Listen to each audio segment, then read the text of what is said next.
வணக்கம். தேனி சமையலில் நம்ம இன்றைக்கி தட்டப்பழம் எப்படி செய்யலான்னு பார்க்கலாம். இதுக்கு 2 கப்பு இட்லி அரிசியை நல்லா ஒரு 1 மணி நேரம் ஊற வச்சுருவோம்.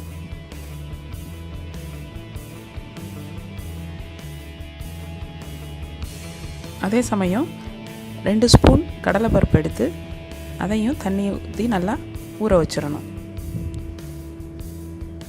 2 கப்பு இட்லி அரிசிக்கு 1 கப்பு பொரிகடலை எடுத்திருக்கேன்.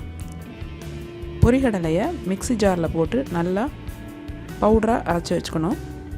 அதை ஒரு ஜல்லடையில் போட்டு ஜலித்து கப்பி இல்லாமல் எடுத்துக்கிடணும்.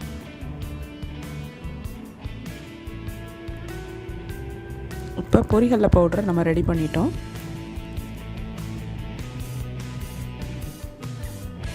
$25 கிராம் பட்டர், ஒரு 5 வத்தல், கொஞ்சம் பெருங்காயம் எடுத்துக்கலாம். ஊற வச்சுருக்க அரிசியை நல்லா இறுத்து எடுத்துட்டு அதில் தேவையான அளவு உப்பு சேர்த்து வத்தல் பெருங்காயம் அது ரெண்டையும் அதோடு சேர்த்து நல்லா ஒரு மிக்ஸி ஜார்லேயோ இல்லை கிரைண்டர்லேயோ போட்டு அரைச்சி எடுத்துக்கிடணும். இப்போ மாவு ரெடி ஆயிடுச்சு. இப்போ அரைச்சி எடுத்துருக்கிற இந்த மாவில் நம்ம பட்டரை லேசாக உருக்கி அந்த பட்டரையும் பொரிகடலை பொடியையும் போட்டு நல்லா மிக்ஸ் பண்ண போகிறோம். இப்போ பொரிகடலை பொடியை கலந்துக்கலாம்.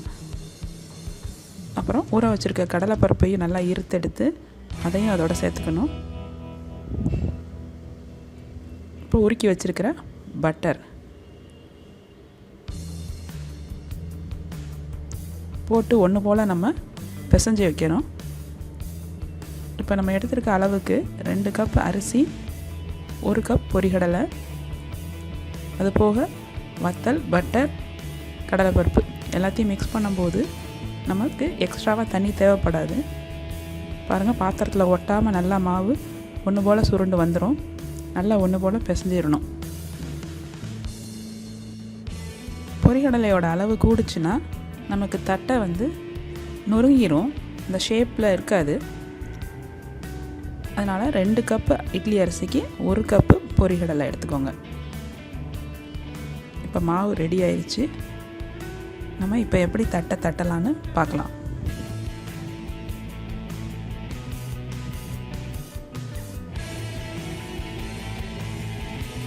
இப்போ ஒரு பிளாஸ்டிக் பேப்பர்லேயோ இல்லாட்டினா ஒரு வெள்ளை துணியிலையோ நம்ம இப்போ தட்டையை தட்டலாம்.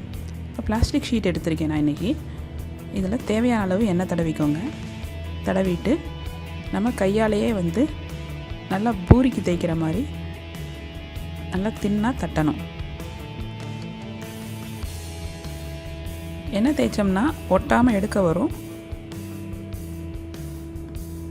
இந்த மாதிரி தட்டி எடுத்துக்கிடணும். ரொம்ப தடிமனாக இருந்துச்சுன்னா பூரி மாதிரி புசுன்னு வரும். நம்ம அதுக்கு தட்டும்போதே சின்ன சின்ன ஹோல்ஸ் போட்டுக்கலாம். அதில் அப்போ தான் உப்பாமல் வரும். இந்த மாதிரி பேப்பரை மடிச்சியும் நீங்கள் தட்டலாம். இது கொஞ்சம் ஈஸியாக வரும். இந்த மாதிரி தட்டிட்டு 2-3 தட்டினோடனே நம்ம எண்ணெயை சூடு பண்ணி அதில் 2 போட்டு இப்போ பொரிச்சு எடுக்கலாம். இப்போ ஒரு கடாயில் எண்ணெயை சுட வச்சுட்டு அதில் 2 தட்டையாக போடணும். இப்போ உங்களுக்கு பூரி மாதிரி ஊதி வந்துச்சுன்னா நீங்கள் இந்த மாதிரி கரண்டியை வச்சு நல்லா அமுக்கி விடுங்க. தட்டை நல்லா ஃப்ளாட்டாக ஷேப்பாக வரும்.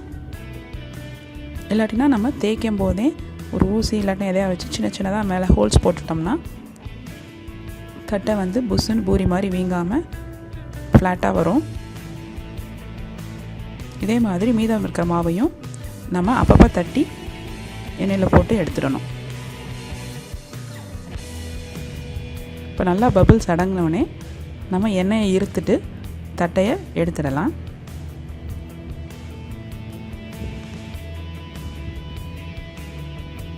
இப்போ தட்டை ரெடி ஆயிடுச்சு.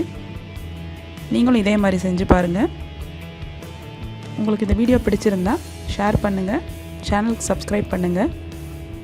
தேங்க்யூ.